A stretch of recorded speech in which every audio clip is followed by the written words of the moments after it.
عرش کے سائے میں ایک دسترخوان بچھا دو، یہ جنت میں جانے سے پہلے جنت کے کھانے کھائے، جنت میں جانے سے پہلے جنتی کھانے ان کو دیے جائیں گے۔ میرے آقا فرماتے ہیں جو رمضان میں روزے نہیں رکھتے تھے اور وہ صحت مند بھی ہوتے تھے، لیکن اس دن ان کے ساتھ معاملہ کیا کیا جائے گا؟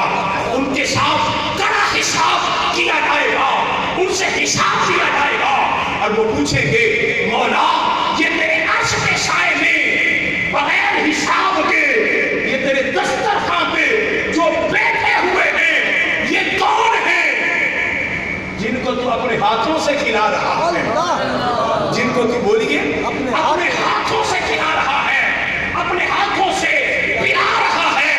میرا رب فرمائے گا اے لوگوں یہ وہ لوگ ہیں جنہوں نے میرے مصطفیٰ کی شریعت کی پاسداری کی، مصطفیٰ کی اطاعت کی، مصطفیٰ کی غلامی کی، مصطفیٰ کی غلامی کا توق گلے میں ڈال کر عملی طور پر رسول اللہ کی محبت کا حق ادا کیا، اور میری رضا کے لیے، میری خوشنودی کے لیے، میری محبت کے لیے یہ بھوکے رہے، یہ پیاسے رہے۔ آج ان کو میں انعام کیا دے رہا ہوں؟ اب توجہ سے یہ جملے سننا، میرے پاک محبوب فرماتے ہیں کہ ان کے لیے انعام کیا ہوگا؟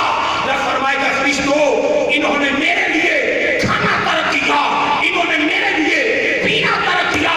اے فرشتوں میرے اور ان بندوں کے درمیان حجابات کے پردے سارے حجاب ہو، میرے اور ان کے درمیان حجابات کے سارے پردے ہٹا دو۔ پوچھا جائے گا مولا کیوں؟ فرمایا انہوں نے حلال بھی چھوڑا تو میرے لیے حرام پہلے چھوڑ چکے تھے، لیکن کھانا حلال کا تھا، بند کمرہ تھا، کھانا سامنے تھا، بند کمرے میں اور کوئی بھی نہ تھا، کھانا سامنے آیا، انہوں نے کہا اور تو کوئی نہیں لیکن میرا خدا تو مجھے دیکھ رہا ہے، میرا خدا تو مجھے دیکھ رہا ہے۔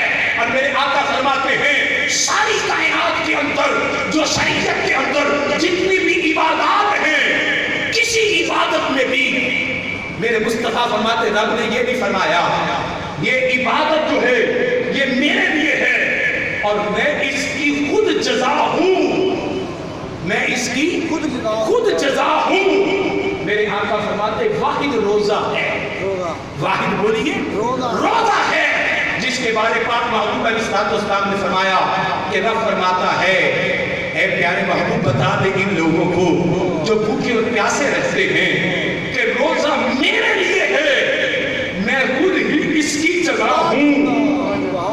یہ نہیں فرمایا میں ان کو جزا دوں گا، یہ احادیث بھی ہیں لیکن یہ حدیث پاک سیاستہ کے اندر ہے۔ محدثین فقہا ائمہ شارحین حدیث فرماتے ہیں اس حدیث کا مطلب یہ ہے بندہ جب کل قیامت کے دن رب کی بارگاہ میں جائے گا، رب فرمائے گا فرشتوں اس کے اور میرے درمیان حجابات کے سارے پردے اٹھا دو، میں اپنے ہاتھوں سے اس کو کھلاؤں گا، اپنے ہاتھوں سے اس کو پھیلاؤں گا۔ اللہ تعالیٰ کی بارگاہ میں دعا ہے اللہ عمل کی توفیق عطا فرمائے۔ وما علینا الا البلاغ۔